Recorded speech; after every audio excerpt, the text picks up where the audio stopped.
Hello, good afternoon, and welcome to Nigerian Now on Echo Television International, where we keep you up to date. Quite a lot has been happening in the country, and a lot is still happening presently. And that is why we feel it's important that we bring some of the issues to the table, discuss it, and then also make you to be part of the conversation by dropping your comment, your views, your inputs on our Facebook and YouTube, because it is very paramount that we hear from your own side what you feel about some of these issues that are happening in the country. I am Tele Shadasham. Of course, I have my co-host with me, Rachel Tenzi. Good afternoon, Afternoon, Rachel. Sele. All right, we have a number on our plate, and we'd love to start with on Friday. We're seeing that Syrup have sued the 36 governors, including the FCT minister, Mr. Yeson Wike, concerning the FEC allocation, which they gave a breakdown how much was given to the governors from March and also to April, and yet they're yet to see something tangible in the state. They have said that, you know what, the statistics governors need to give a breakdown from 1999 till date. So we're talking about over 25 or 26 years of ever since we actually had the civilian, way of government, and that this is when they're saying, you know what, we just need you guys to give us a breakdown. And looking at all of these things, Rachel, you begin to ask, I mean, we need to go back to all our governors that have been in power from 1999. But I think it's really not out of place, because I'm really excited with the way the syrup took it to the court, saying that, you know what, we are yet to see anything, because they're mentioning we need, if there was a project, give us the list of the Yes. project data location. Let us see how much you use in executing this project. And then even if there was maybe infrastructure, if you've used it maybe to pay salaries or even pension, Yeah. let us have a breakdown of how much you use. And I think this is the way, because according to CIRAP, you cannot expect Nigerians to be good citizens if they cannot keep tap of what their government are doing. Because we're talking about public funds here. This is not the money that you earn on your own. These are public funds that taxpayers have paid.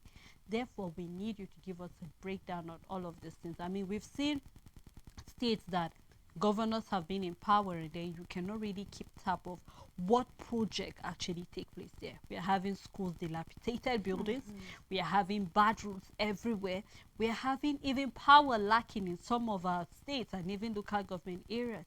And therefore, I think I remember when I was saying that most time we see that when this allocation comes in, whatever the local government gets, that is what they get, because it's what the state governors feel that they should give the local government that they give. So no one that Serap doesn't concern itself with what is happening in local government areas. They are concerned primarily Yes. with what is happening at the state level, because that will actually tell if the local government is functioning or not. And I'm really happy, because they said Yeah. I mean, they said as of March there was about 396 billion that was given each, and then in April we had about 403.4 billion naira that was given to each governor, because the total sum was about 1.123 trillion naira that was being given. So when they shared, this is the amount. So you could see that there was an improvement from March to April.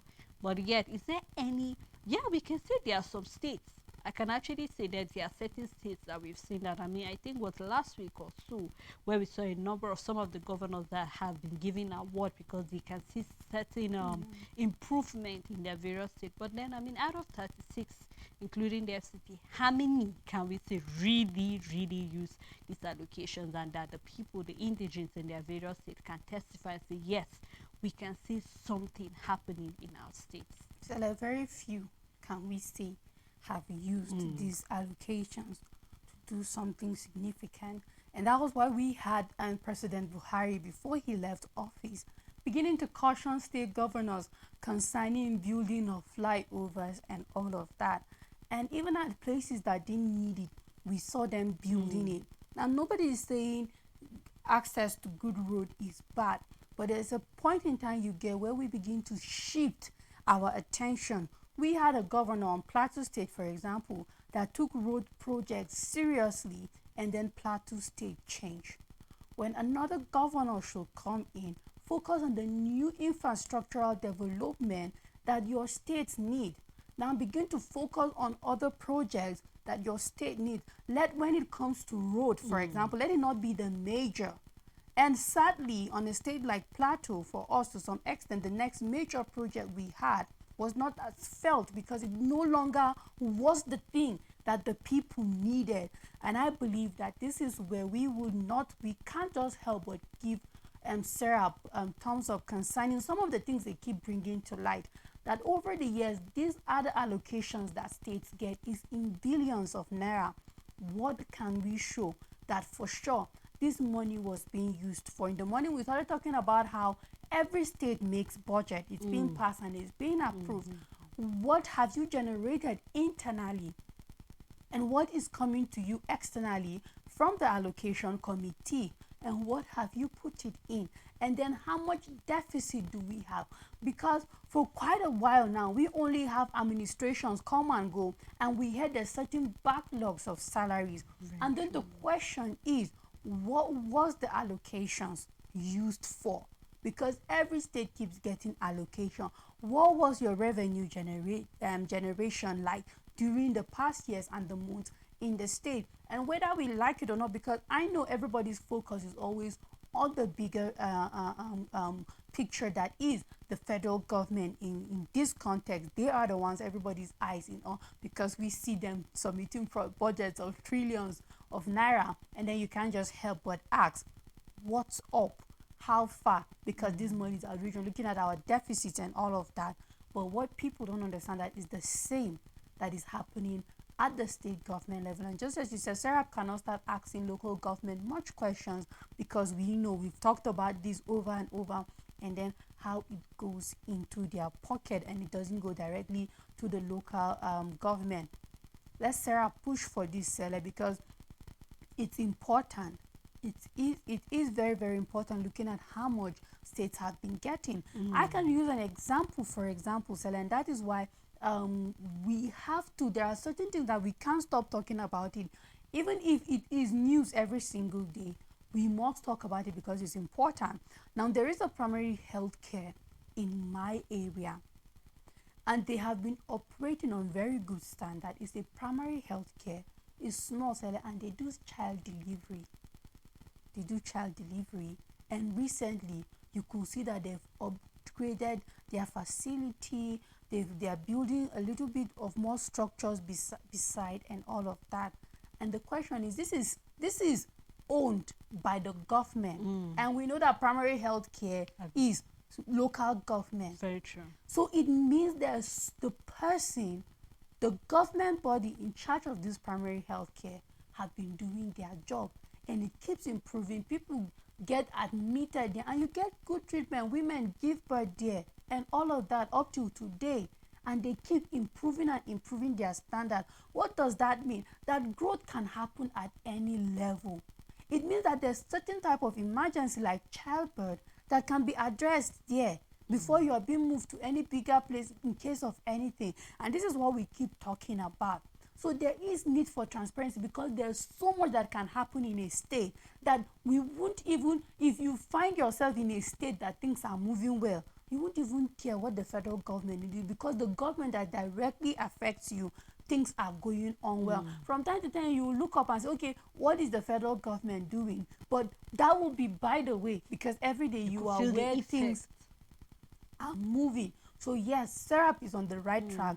And I hope that we do have governors that are willing to be transparent. I know they might have taken it backward as far as 1999. It might look far-fetched, but then it's not.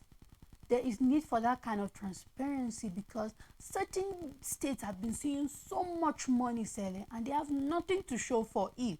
Therefore, 1999 might look like it is far, but the probe, the investigation, the students should start from when states started getting allocations and go. We see how oil producing companies get derivations. We see how some states get mineral percentage, 13% of mineral derivation revenue and all of that.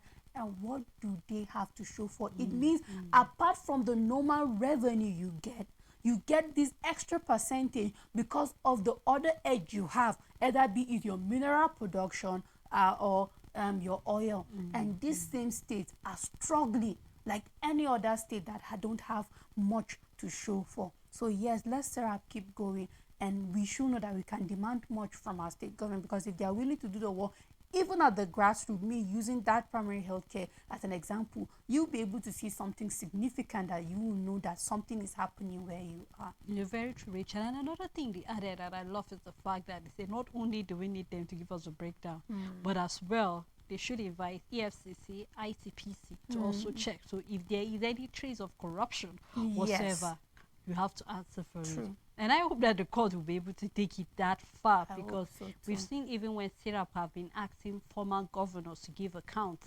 I mean, they were on the Senate president, because he is a former governor, and then we had many other people in the Senate that are former governors, where they're asking they should say how much they actually left when they were leaving their state, and you know, all of that, or how much I didn't being paid as pension and all of that. So let us see how far the court can push this, because I just don't want this to be one of those things again that Syrup is suing, and then after today we don't hear anything about it. The court will not push for it.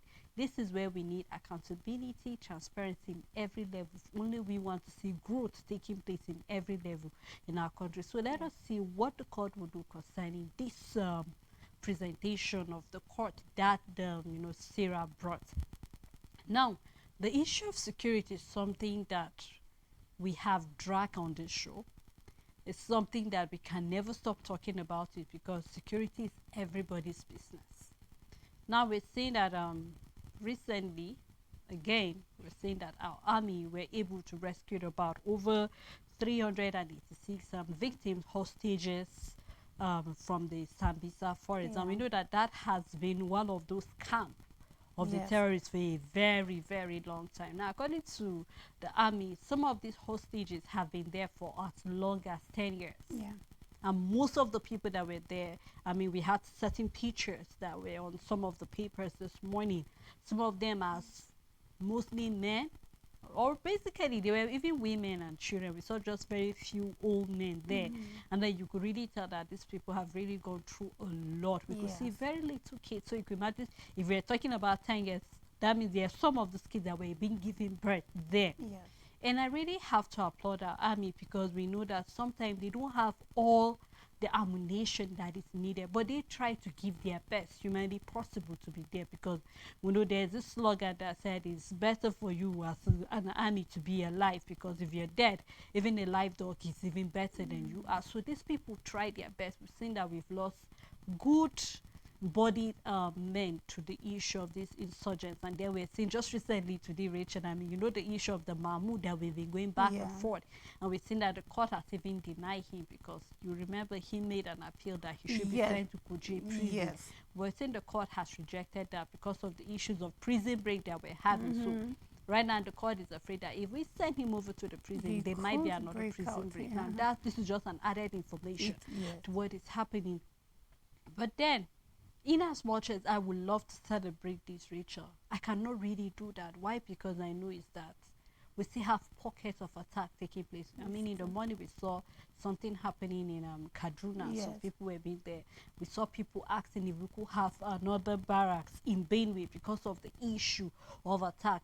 And you know, during the weekend I traveled, and on my way coming back, I just couldn't help to see. I couldn't help but see where we saw some of these cattle.